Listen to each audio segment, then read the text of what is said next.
There is a place on this earth that was never meant to hold men.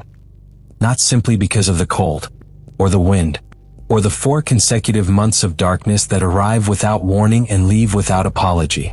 It wasn't meant to hold men because of what the men become when they stay there long enough. Antarctica. The coldest, driest, most isolated landmass on the surface of this planet. Twice the size of Australia. And as of the mid-20th century, one of the last places on Earth where half of the coastline had never once been seen by human eyes. And yet, in December of 1946, the United States Navy sent more than 4,000 men there anyway. The official mission was called Operation Highjump. Task Force 68. 13 naval vessels. 33 aircraft. 4,700 men. Commanded by Rear Admiral Richard E. Byrd, a man who had already been to Antarctica 3 times and who, despite knowing what waited at the bottom of the world, kept going back. The stated objectives were straightforward. Train personnel in polar conditions. Chart the coastline from the air. Establish the research base at the Ross Ice Shelf. Prove that America could project power into the most remote geography on Earth. That's what the press conferences said. But there was something else. Something that remained classified at the time, confirmed only decades later. The Navy had been given orders to establish a territorial claim. A legal foothold in Antarctica. One that could be leveraged in any future conflict where control of the waters around Cape Horn might determine the outcome of a war. That context matters. Because what I am going to tell you tonight is not about what Operation Highjump found. It is about what happened 17 years later, in the winter of 1963, when a small detachment of U.S. Navy personnel remained at a remote auxiliary installation on the eastern edge of the Ross Ice Shelf, as the Antarctic summer died around them. If you search the naval archives for the incident log from McMurdo Station's auxiliary Outpost Echo, dated between May and August of 1963, you will find a gap. Not a redaction. Not a classification marker. A gap. Pages 34 through 71 of the duty log, simply absent. The National Archives list them as unlocated pending further review. That review began in 1963. It has never concluded. Official records call it a routine winter over rotation. The men who were there call it something else. If you value real-world mysteries recovered from the fringes of conflict, stay with me.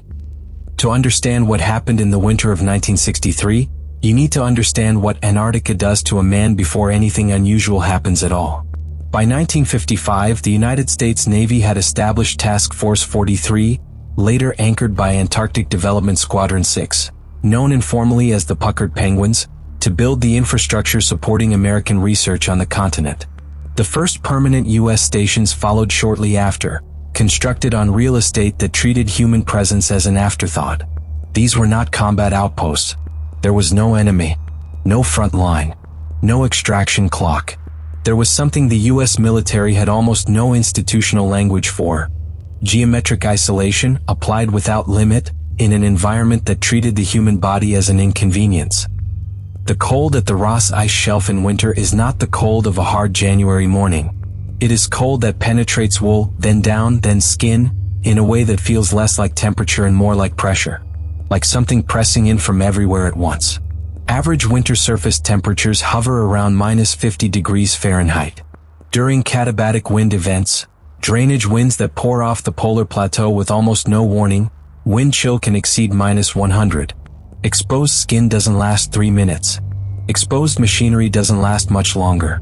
The LC-130 Hercules aircraft used for supply runs had to be kept running continuously during the winter months. You couldn't shut them down and restart them. The hydraulics would freeze solid. Even the specially formulated polar fuel could begin to gel at sustained temperatures below -65. But the cold was only one variable. In all the world there is no desolation more complete than the polar night. Those who have studied it describe it in clinical terms that only reveal their full weight when you hear them properly. A return to the ice age, they write. No warmth, no life, no movement. Few men unaccustomed to it can fight off its effects. Some it has driven mad. The winter over syndrome, a documented psychological phenomenon, sets in somewhere between the first and third month of Antarctic darkness. Personnel experience temporal disorientation, an erosion of the felt sense of time passing. The circadian system collapses. Men sleep at wrong hours, wake at wrong hours, and eventually stop caring which is which. In a research environment, this is a manageable problem. In a 12-man Navy detachment, 300 miles from the nearest permanent station, running classified monitoring equipment through the Antarctic winter of 1963, it was something else entirely. Why? The detachment was officially designated Winter Survey Element Bravo, attached to Operation Deep Freeze 7. 12 enlisted men and 2 officers, assigned to Auxiliary Outpost Echo, a semi-permanent installation 60 nautical miles east of McMurdo Station, constructed the prior austral summer at the base of the Transantarctic Mountains. Their mission, as logged in the surviving sections of the duty record, was routine: maintain meteorological monitoring equipment, conduct weekly seismic surveys in support of the International Geophysical Year Data Collection Program, keep the outpost functional for resupply by the following summer season. No combat training was required. No weapons were drawn from inventor. What? By week 11 of the winter over rotation, the detachment's officer in charge, a Navy lieutenant whose name appears in the record only as Hargrove, had filed 3 separate welfare and readiness reports with McMurdo.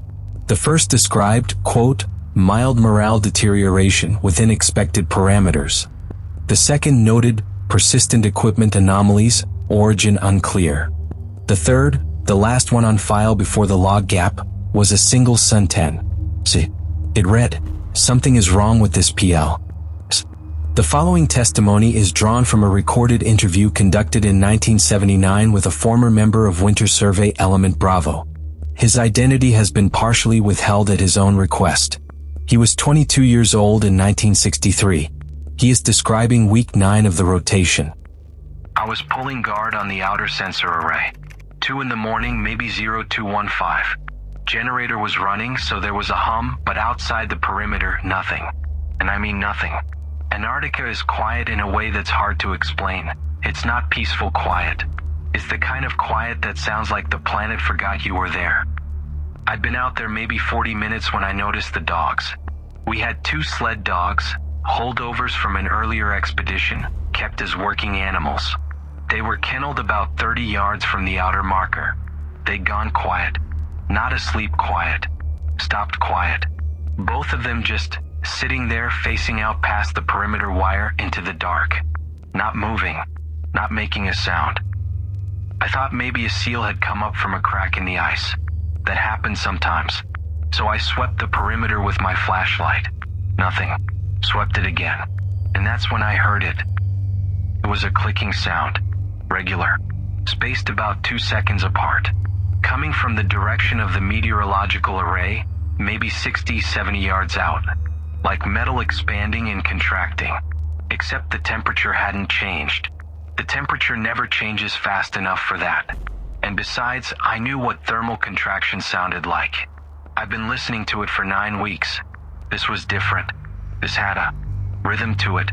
DR reported the sound to the duty officer. No entry was made in the log. He was told to go back to his bunk. 3 nights later, the radio operator, a radioman second class designated in partial records as CP, was monitoring the standard communications frequencies when the equipment began to behave in a way he had never encountered in 4 years of naval service. Echo Base, this is McMurdo Relay. Traffic check. Over. McMurdo Relay. Echo Base. We're up. Sitrep is nominal. Wait 1. I'm getting feedback on this channel. Stand by.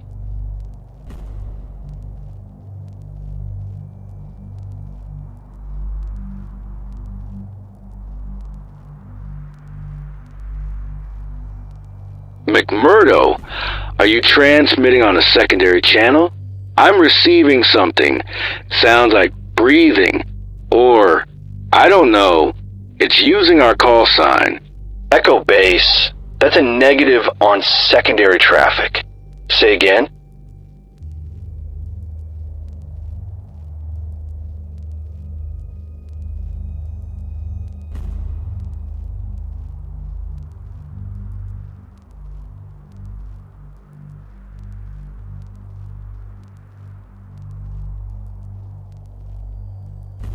Echo Base, confirm status. Over. McMurdo, disregard. Equipment issue. Sitrep nominal. Out. CP later told fellow crew members that what he heard on the frequency was not static. It was not atmospheric interference. It was a voice, using the Outpost's own callsign, in a cadence that matched the lieutenant's communication style closely enough that CP had initially assumed it was a relay test. He said it got 2 words wrong. He never specified which 2. What makes the accounts from Outpost Echo unusual is not any single event. It is the pattern. And the fact that some version of this pattern has been documented, vaguely, incompletely, but consistently, across multiple separate Antarctic expeditions spanning more than 60 years. In the journal of a seaman aboard the USS Pine Island during Operation Highjump in January 1947, a document now held in partial form at the Naval History and Heritage Command in Washington, there is an entry dated January 14th. It describes, in informal language, a sound heard during an overnight anchor watch. The seaman writes that it resembled a signal, regular and low, coming from beneath the ice. He notes that 2 other men on watch heard it also. He notes that none of them reported it to the OOD. He writes, "We figured they'd think we were losing our minds. Maybe we were." In 1956, during Operation Deep Freeze I, the first sustained American presence on the continent, a geophysical technician assigned to a remote ice core drilling site near the Queen Maud Mountains filed an informal incident report that was later incorporated into a Naval Health Research Center study on winter-over psychological adjustment. The report describes what the technician called a structured visual anomaly observed at approximately 400 meters from the drilling site during a whiteout condition. He describes a shape, tall, stationary, visible only at the periphery of vision, that disappeared when he looked at it directly. The study's authors attributed the observation to a documented phenomenon called a Brocken specter, an optical effect in which a person's own shadow is projected onto fog or mist at scale, creating the illusion of a large, nearby figure. It is a real phenomenon. It is a rational explanation. The technician's report notes that the shape appeared for approximately 11 minutes. A Brocken specter moves when the observer moves. He writes that this one did not. The Maori of New Zealand, whose whalers and sealers had ventured into Antarctic waters centuries before any naval expedition, spoke of a presence at the edge of the southern world that was neither living nor dead in any sense their language had a word for. They called it, loosely translated, the thing that watches the end of the earth. Not a monster. Not a spirit in the conventional sense. Something older than the categories. The early Norwegian and British explorers who first mapped the continent's coastline in the late 19th and early 20th centuries dismissed indigenous accounts of the southern waters as superstition. But their own diaries tell a different story. Apsley Cherry Garrard, who survived Robert Falcon Scott's doomed Terra Nova expedition of 1910 to 1913, wrote in his account of the winter months that Antarctica generates a specific species of dread unlike anything encountered in conventional danger. He described it not as fear of dying, they were accustomed to that, but as a profound sense of being observed by something that had no interest in being identified. Cherry Garrard was not a superstitious man.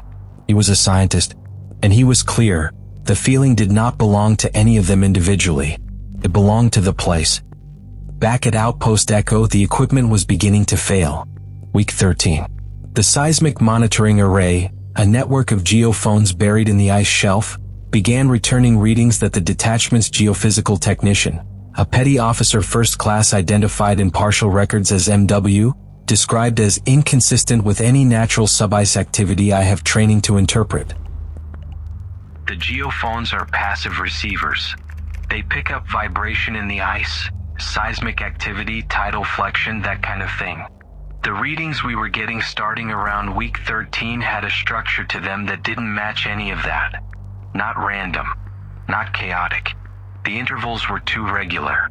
I ran the data 3 times. I recalibrated the sensors twice. Same result. Whatever was producing that vibration was not a natural source. I wrote it up and gave it to Lieutenant Hargrove. He read it, put it on his desk, and didn't say anything. I asked him 2 days later what he wanted me to do with the data. He said to keep logging it. He said, and I remember this clearly, he said, "Don't mention it on the radio." The night vision equipment and /PVS 2 starlight scopes issued to the detachment for perimeter observation during polar night began malfunctioning in week 14. 3 of the 4 units developed identical failures. A persistent bright bloom in the upper left quadrant of the display that the manufacturer's field manual listed as a symptom of severe light overload. There were no light sources in the upper left quadrant of their perimeter. The 4th unit continued functioning normally. It stopped being used. No official notation of the equipment failures appears in the surviving duty log. What I'm about to describe now is drawn from 2 sources. The first is a partial field report recovered from the McMurdo Station Administrative Archive, filed under a miscellaneous logistics category rather than under Outpost Echo's designation, which is why it survived the gap. It is 3 pages long. 1 page is missing. The other 2 are partially water damaged. The second source is a letter. A personal letter written by Lieutenant Hargrove to his brother in Portland, Oregon, and postmarked August 1963, meaning it was sent on the first available outbound communications after the winter rotation ended. The letter was donated to a private polar research archive by Hargrove's family after his death in 1994. He had asked them not to open it until then. It was 17 pages long. The incident occurred in week 16, 6 weeks before the scheduled end of the winter rotation and 4 weeks before the date the duty log gap begins. At approximately 0140 on a date listed in the partial field report only as day 112 of rotation, the detachment's external perimeter alarm, a simple tripwire system rigged at roughly 150 meters from the central HAB unit, was triggered. Triggered once, then again, then a third time at a different perimeter marker on the opposite side of the compound. Lieutenant Hargrove ordered a full perimeter check with 2 two-man teams. They found nothing disturbed. No tracks in the surface snow, which, given that the katabatic wind had been calm for approximately 8 hours prior, should have been impossible. A human being crossing fresh Antarctic snow in calm conditions leaves a track that persists for days. There were no tracks. I was with Kowalski. That's not his real name, but that's what we called him. We took the northern perimeter. We had flashlights, we had the one working NVG. We went out to the wire. The wire was triggered. You could see where the tension indicator had fired. But the snow between the wire and the edge of the ice shelf, it was clean. Just wind texture. Nothing had walked through it. Kowalski said maybe it was a seal. I said seals don't cross open ice shelf at night in July. He didn't say anything after that. We were walking back toward the HABs when I stopped. Because I could see the HAB windows from out there, you could see the light coming through the porthole glass, and I could see silhouettes inside. The other team moving around. Normal. But there was another silhouette. Between me and the HAB. Not between me and the window. Between me and the building. Standing still. Taller than any of us. I turned my flashlight on it. Nothing was there. Hargrove's letter to his brother, written 6 months after the event, does not describe what DR described. He had not spoken to DR. That night, Hargrove had been inside the HAB. He describes something different. He describes a sound. Coming from beneath the floor of the HAB unit, which was elevated on pilings above the ice. A rhythmic, structured sound, not unlike the clicking DR had described 9 weeks earlier at the sensor array, but slower, deeper. As if produced by something very large that was in no particular hurry. Hargrove writes that he recorded it on the detachment's reel-to-reel field recorder, standard equipment for documenting seismic events. The tape is not listed in any inventory. The following morning, Hargrove transmitted a sitrep to McMurdo on the standard frequency. The surviving portion of that transmission, transcribed in the partial field report, reads only as follows. McMurdo, Echo Base. Requesting guidance on paragraph 7 of Deep Freeze, Winter Protocol, specifically the provisions for early termination. Echo Base, confirm status. Is this a medical situation? Negative on medical. Request guidance stands. Over. McMurdo, disregard. Sitrep is nominal. Out. He did not request early termination again. The rotation ended on schedule 6 weeks later in mid-September 1963. The detachment was extracted by LC-130 from the McMurdo ice runway. By all accounts, the men were quiet on the flight back. A Navy medical officer who processed the detachment at McMurdo noted in his intake assessment that several members of Winter Survey Element Bravo exhibited what he described as flat effect inconsistent with normal rotation fatigue and a marked reluctance to discuss the winter period. He recommended psychological follow-up for 4 of the 14 men. No follow-up was conducted. The partial field report was filed under the wrong administrative category in October 1963. The duty log gap, pages 34 through 71, was noted as a discrepancy in a 1964 internal audit. The auditor's note reads, "Likely clerical loss during extraction. Low priority for recovery. Case closed." The reel-to-reel recording that Hargrove described in his letter was never found. Hargrove's personal papers, including the letter to his brother, make no further reference to Outpost Echo or the winter of 1963. In a 1987 interview given to a Polar History Journal about his subsequent career in logistics administration, he was asked what had been his most difficult assignment. He paused for a long moment. He said, "There was a winter rotation in the early 60s. I don't talk about it." The interviewer moved on. In 1994, 3 months after Hargrove's death, his family opened the sealed letter and donated it to the archive. The archivist who cataloged it noted that several pages were difficult to read, not because of age or water damage, but because the handwriting in the final section changed, became smaller, more compressed, as if the man writing it was, at some point, trying to take up less space. Antarctica has always resisted the frameworks we bring to it. The geopolitical frameworks, the scientific ones, the military ones. Human beings have been going to the bottom of the world for more than a century now, carrying the full weight of institutional certainty, and Antarctica has absorbed all of it without concession. What the psychological research tells us is real. Polar isolation erodes cognition, disrupts sleep, destabilizes perception in ways that are measurable, documented, and not fully understood even now. The winter over syndrome is not a metaphor. The temporal disorientation is not a metaphor. Men who go to the ice in winter come back changed, and the change is not always clean. That is the rational framework. But there is something the rational framework does not fully address, which is that the reports from men like DR and CP and MW, separated by years, separated by missions, separated by the enormous silence of a continent that tells no one anything, describe the same things. The same rhythmic sounds. The same equipment failures producing the same specific anomalies. The same impression of being observed without being able to identify an observer. The same instinct in men trained to report everything to say nothing. There are several possible explanations for this consistency. The most conservative is shared delusion, that extreme isolation produces predictable perceptual distortions, and that men briefed on the Antarctic environment before deployment carry subconscious templates that shape what they experience. A second explanation is acoustic and geological, that the ice shelf itself, under the stresses of tidal flexion and katabatic compression, produces structured sounds and vibrations that the untrained ear interprets as patterned, as intentional, because the human brain is constitutionally incapable of encountering regularity without inferring agency. A third explanation is simpler and more uncomfortable, that Antarctica is very large, very old, and very poorly understood, and that 17 years of aerial photography and seismic survey had, by 1963, mapped only its surface.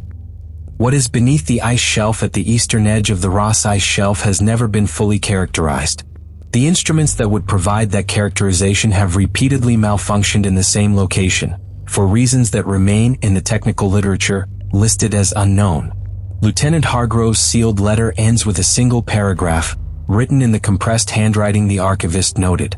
It has been quoted in full exactly once, in a footnote to an unpublished polar history manuscript that never found a publisher. It reads in part, "I do not know what was under the ice. I'm not certain it matters what it was. What I know is that it was aware of us in the way that very old things are aware of temporary things, the way the mountain is aware of the snow." 14 men spent a winter at Outpost Echo. They all came home. None of them went back. The files remain open. Antarctica has always had ghosts. The question is whether any of them were human first.